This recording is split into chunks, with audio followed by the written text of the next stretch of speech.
Order! Order! You are an incorrigible delinquent at times. Behave yourself, man!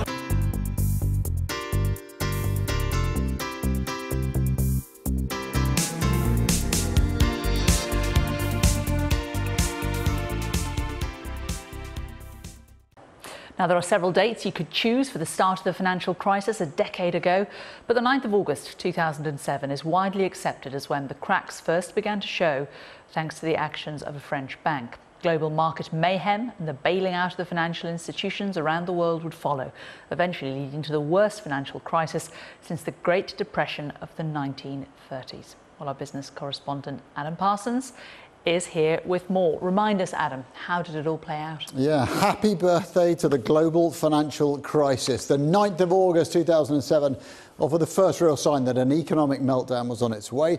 The former boss of Northern Rock was later to call it the day the world changed. So, what happened?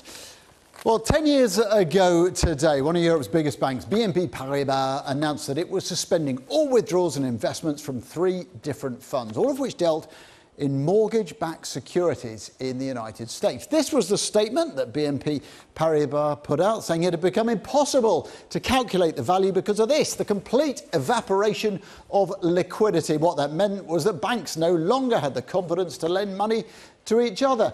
So a debt bubble had been growing. That was a problem. More people borrowing money to buy houses. That pushed up the prices of the house, falsely boosted the confidence of the banks and encouraged more people to borrow more before prices got higher and higher. Now, it was mainly a US problem, but the bubble started to deflate as homeowners struggled to repay those loans. But the real issue here was that banks had been bundling up all that debt and turning it into, frankly, confusing products called collateralized debt obligations, became known as CDOs. And those CDOs were traded with other finance companies all around the world, and that turned an American issue into a global nightmare. Back then to our timeline. 9th of August 2007, that BNP Paribas statement really based on the stability of the market in CDOs. They didn't know what was going on, and it raised alarm bells in the European Central Bank, which threw a load of money into the system, and also our own UK Treasury. Lots of headaches, but nothing obvious happening for a month or so until September 2007, this. Northern Rock was forced to ask for emergency funds to prop it up. It couldn't raise money from other banks, and that led to all those queues you might remember, the first run on a British bank for 140 years. And it would be, though, another 12 months until the huge bailouts for RBS and Lloyds and the start of what was a full-blown global crisis. Jane. Adam, thanks very much. It's 10 years since the start of the global financial crash, the biggest banking crisis since the Great Depression. The financial meltdown, which came about because banks were sitting on massive mortgage-related debts from people who couldn't pay them back, eventually led to the collapse of the American investment bank Lehman Brothers, the nationalisation of Northern Rock here, and the wider bank bailout and recession. Our business correspondent Emma Simpson has been speaking to some of those affected by the crash about how they've had to rebuild their lives. These are 2 very different tales of jobs lost and lives gradually remade.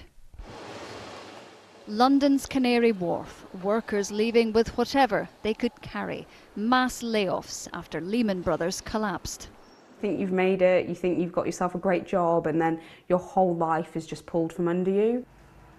Jennifer Duthie had only been there 6 days as a graduate trainee. She still got the emails. But now she's her own boss, swapping finance for footwear. My entire, sort of life up until then had been focused around getting myself set up for the best career possible, and that just got completely taken away, and it was going to be starting again from scratch. The ripple effects were felt far and wide as the recession quickly followed. This time last year, did you ever imagine you'd be in this situation? No, definitely not. I thought I'd been here for the rest of my life, but no, back of the bag. Unbelievable, really is. 9 years ago, I met the Winfields here in Stoke, their home repossessed. Steve lost his job as a kitchen fitter and debts were piling up. Today, things are looking different. Diane's now a chef and Steve's working too. It's not been easy. 9 years have not been easy at all. It still has been ups and downs. But I think finally now we can sort of like, we've seen the light at the end of the tunnel. So what lessons have you learned? We use cash and cash only, and if we haven't got the cash, we don't have it. And that is it. If we can't afford it, we don't have it. We don't have it. Don't even talk about it, it's just, we know well what we can afford and what we can't, and if we can't, it's the end of the question, that's it. So older, stronger, wiser. Yeah, definitely, definitely. Food for thought, perhaps, for many households today. Emma Simpson, BBC News, Stoke.